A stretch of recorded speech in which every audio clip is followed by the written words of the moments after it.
కేంద్ర ప్రభుత్వ నిధులతో జిల్లా మరింత ప్రగతి సాధించేలా అన్ని శాఖల అధికారులు చొరవ చూపాలని జిల్లా అభివృద్ధి సమన్వయ పర్యవేక్షణ కమిటీ చైర్మన్, కేంద్ర పౌర విమానయాన శాఖ మంత్రి కింజరపు రామ్మోహన్ నాయుడు సూచించారు.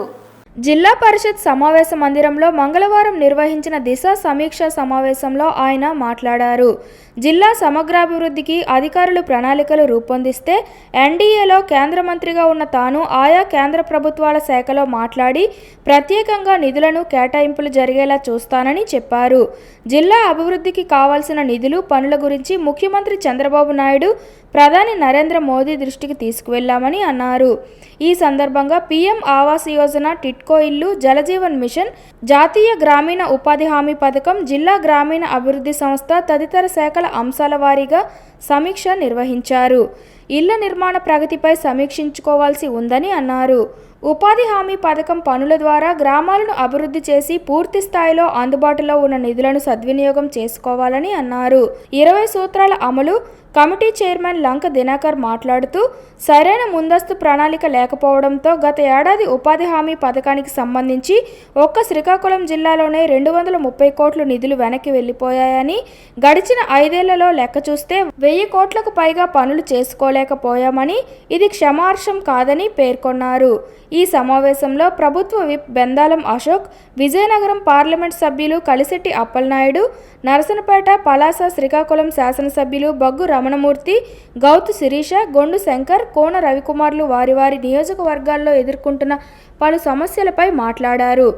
జిల్లా కలెక్టర్ స్వప్నిల్ దినకర్ అధ్యక్షతన జరిగిన ఈ కార్యక్రమంలో joint collector Farman Ahmed Khan, ZP CEO Sridhar Raja, CPO Prasannalakshmi, 33 ప్రభుత్వ శాఖలకు చెందిన జిల్లా అధికారులు హాజరయ్యారు.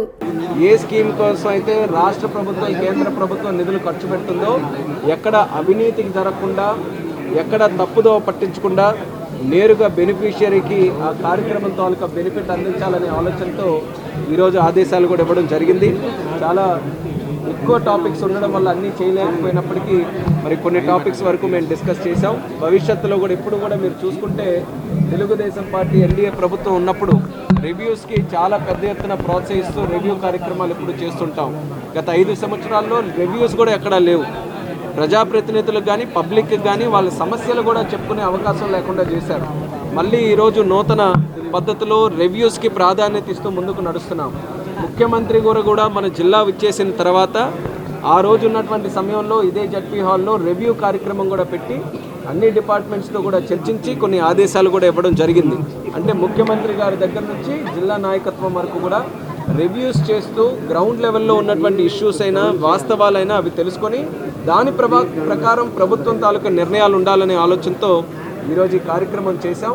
భవిష్యత్తులో కూడా ఇలాంటి రివ్యూస్ని ఎప్పటికప్పుడు జిల్లా స్థాయిలో నిర్వహించుకొని స్కీమ్స్ అన్నిటిని కూడా ఫుల్ ఫ్లెడ్జ్డ్గా శాచ్యురేషన్ మోడ్లో డ్రైవ్ చేయాలనేది మా తాలూకా ఆలోచన. ఈరోజు మనకున్నటువంటి గొప్ప అడ్వాంటేజ్ ఏంటంటే ఎన్డీఏ ప్రభుత్వం రాష్ట్రంలో, కేంద్రంలో ఉంది. మరి ఈ కాంబినేషన్ని వినియోగించుకొని జిల్లాలో ఉన్నటువంటి సుదీర్ఘమైనటువంటి సమస్యలకి పరిష్కారం చూపించాల్సినటువంటి బాధ్యత మా అందరి మీద ఉంది.